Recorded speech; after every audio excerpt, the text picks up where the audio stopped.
تو وہ جماعت سے حضرت معاویہ ہٹے تھے، اس لیے حضرت علی نے ان کے خلاف تلوار اٹھائی. اور وہ یہ جماعت پہ اللہ کا ہاتھ ہے. یہ حدیث جو ہے یہ پوری پڑھیں، مستدرک الحاکم میں 399 نمبر حدیث ہے کہ جماعت پر اللہ کا ہاتھ ہے، اللہ تعالیٰ میری امت کو کبھی گمراہی پہ جمع نہیں ہونے دے گا. اس جماعت سے مراد امت کی مین سٹریم ہے، پارٹیاں نہیں ہیں. باقی جماعت المسلمین والے جو حدیث لیتے ہیں بخاری اور مسلم سے کہ جی جماعت المسلمین کو اور ان کے امام کو پکڑ لو، وہ امام ہم ہے، امام ہو نہیں ہے. امام ہو ہوتا تو مطلب تھا کہ جماعت کا امام، امام ہم مسلمانوں کا امام. ٹھیک ہے، مسلمانوں کا امام کون ہوگا؟ جو خلیفہ ہوگا. اور پھر وہ جماعت میں وہ جو بخاری مسلم میں جماعت المسلمین والی تے ہے نا وہ گول والی ہے، اور ہماری جو یہ والی تے ہے نا ان کی تے سیدھے والی ہے. یہ تو ہے ہی نہیں جماعت، تے ہی فرق ہے، بڑا فرق ہے نا. عربی تے وہ تے استاد فرق ہے نا، دو تا مختلف نے. تو اس سے مراد امت کی مین سٹریم ہے. اور اس کی بنیاد کے اوپر یعنی اسی طریقے سے ڈاکٹر سراج صاحب نے بھی یعنی وہ جماعت کے اوپر جتنی حدیثیں لی ہے کہ جماعت کو پکڑو، جماعت کے بغیر کچھ نہیں، اس سے مراد اجماع امت ہے، یا وہ حکمران جس کو مسلمان اجتماعی طور پہ خلیفہ کے طور پہ چن لیں کہ آپ اس کی بیعت کریں گے، وہ اس کے لیے کہ آپ اس کو پکڑ کے رکھو. وہاں پہ بھی اگر کسی کا علمی اختلاف ہو تو وہ بھی اس لیول کے اوپر واجب نہیں ہے.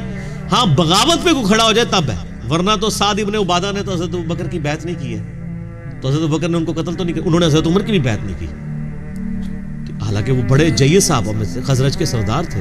اصحاب صوفہ کا کھانا ان کے گھر سے جاتا تھا. 155 صحابہ کے نبی علیہ السلام کے صحابہ پہ ان کا احسان ہے، امت پوری پہ احسان ہے ان کا، ہم ان کے ریگارڈ کرتے ہیں. لیکن اس بنیاد پہ ان کو حضرت بکر صدیق نے قتل نہیں کروایا کہ بھئی تو نے بیعت کیوں نہیں کی ہے. لیکن انہوں نے کوئی پارٹی بنا کے جتھا بنا کے ٹکرائے بھی تو نہیں نا. حضرت علی کو تلوار اس لیے اٹھانی پڑی کہ وہ لوگ ٹکرا گئے تھے، ریٹ آف دی گورنمنٹ کو چیلنج کر رہے تھے. باقی واقعہ کے ریسرچ پیپر میں نے ڈسکس کیا، نبی اسلام نے پہلی پریڈکشن فرما دی تھی. تو یہاں پر یہ والی جو جماعتیں ہیں یہ اجتہادی جماعتیں ہیں. ایک اسلام میں اچھے طریقے ہیں، اگر کوئی جاری کر رہا ہے کہ جی میں اس طریقے سے اقامت دین کرنا چاہتا ہوں، تبلیغی جماعت سمجھتی ہے ہم اقامت دین جو ہے وہ اس طریقے سے کرنا چاہتے ہیں، ہم چلے سہ روزے یا 4 مہینے لگا کے معاملات کو لے کے چلنا چاہتے ہیں، ہمارا ایک مرکز ہے، ایک ترتیب ہے. ٹھیک ہے، تنظیم اسلامی والے ایک اپنا طریقہ رکھتے ہیں، جماعت اسلامی والے اپنا رکھتے ہیں. تو یہ ساری جماعتیں اگر یہ کہیں گی کہ ہاں اجماع امت ہے تو اس کا مطلب پتہ کیا ہے؟ یہ اب اس جماعت کے علاوہ جتنے باہر کے مسلمان ہیں ان کی تکفیر بھی پھر ان کو کرنی پڑے گی. تو نہیں کریں گے یہ تکفیر، یہ کہیں گے کہ یہ ایک اجتہادی مسئلہ ہے. باقی جماعتی زندگی تو ہونی چاہیے کسی نہ کسی فارم میں، تو ہر مسلمان کی ہوتی ہے جماعتی زندگی. باقی امیر والا جو معاملہ ہے نا یہ سب کے سب، یہ پیری مریدی کی بھی جو بیعت شروع ہوئی ہے وہ بھی سارے اجتہادی ایشو ہیں. جب وہ والی بیعت 2 نمبر ہو گئی، بنو امیہ بنو عباس کی خلافتوں کے اندر یعنی بدماشیاں شروع ہو گئی، تو پھر صوفیاء کو موقع مل گیا انٹری مارنے کا. انہوں نے پھر بیعت طریقت پیرلل میں شروع کرا دی. ان کا یہ تو ہے ہی دنیا دار حکمران ہے، تو ساڈی بیعت کرو. یہاں سے یہ سارا بیعت کا سلسلہ شروع ہو گیا. ان کا بیعت فی نفسی کو بری چیز نہیں ہے، بیعت ضرور کریں، لیکن اللہ اور اس کے رسول کے احکامات کے اندر. بیعت کا یہ مطلب نہیں کہ پیر کہہ رہا ہے بچہ ذبح کر دو آپ بچہ ہی ذبح کر دیں. فی المعروف، ہاں بالمعروف، کیونکہ بخاری مسلم میں حدیث ہے، حضرت علی علیہ السلام کہتے ہیں میں نے نبی علیہ السلام سے سنا تھا کہ خالق کی نافرمانی میں مخلوق کی اطاعت نہیں ہے. ٹھیک ہے، خالق کی نافرمانی میں نہیں ہے. پھر بخاری مسلم میں حدیث ہے کہ نبی علیہ السلام نے ایک قافلہ روانہ کیا، اس قافلے کا امیر تھا، اس نے آگ کی لکڑیاں جلائیں اور پھر اپنے ساتھیوں کا اس میں کود جاؤ، کیونکہ امیر کی اطاعت واجب ہے. بخاری مسلم میں حدیث ہے کہ جس نے میری اطاعت کی اس نے، نبی علیہ السلام نے فرمایا جس نے میرے بنائے ہوئے امیر کی اطاعت کی اس نے میری اطاعت کی، جس نے میری اطاعت کی اس نے اللہ کی اطاعت کی.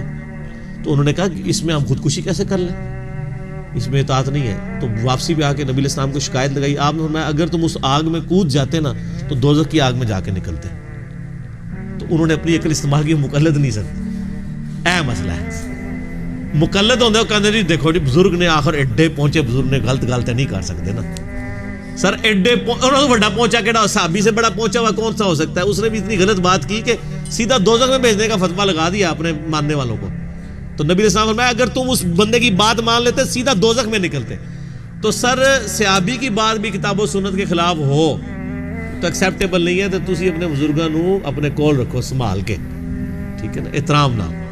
تو ساری نظر تو بچا کے رکھو، سانو کوئی نہ کوئی شے انہاں دی نظر آ جاندی ہے، پھر سانو مجبوراً بیان کرنی پیندی. پردہ کراؤ انہاں نو، انہاں دی کتاباں نو بھی پردہ کرو، انہاں دی تعلیمات نو بھی پردہ کراؤ.